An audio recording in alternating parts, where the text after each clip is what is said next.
Assalamualaikum warahmatullahi wabarakatuh. Perkenalkan, nama saya Nabila Meisyanu dengan NIM C2114201091. Saya dari kelas 1B, jurusan 1 Keperawatan, Fakultas Ilmu Kesehatan, Universitas Muhammadiyah Tasikmalaya. Saya di sini akan memenuhi tugas agama dengan dosen pengampu Fazana Mutakin. Saya di sini akan menjelaskan sedikit tentang syirik modern. Yang pertama, syirik sebagaimana yang telah kita ketahui adalah menyamakan selain Allah dengan Allah dalam hal rububiyah atau uluhiyahnya. Atau dengan kata lain, syirik adalah menyekutukan Allah. Sedangkan modern adalah masa di mana kita berada saat ini dengan berbagai kemajuan di segala bidang. Perbuatan syirik tidak hanya bisa terjadi di masa lalu, di mana belum adanya teknologi seperti sekarang ini, namun di zaman serba canggih seperti sekarang pun masih terjadi perbuatan syirik. Kemudian selanjutnya ada bentuk-bentuk syirik pada masa modern.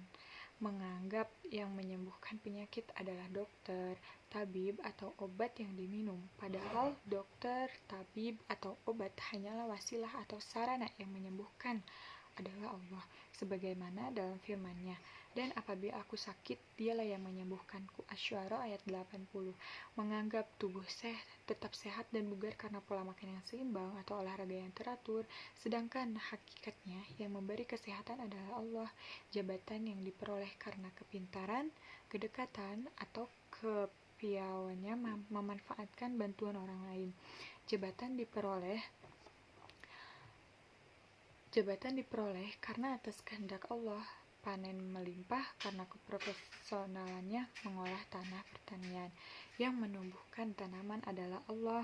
Anak-anaknya pintar karena gizi yang diberikan memenuhi standar gizi yang ditentukan.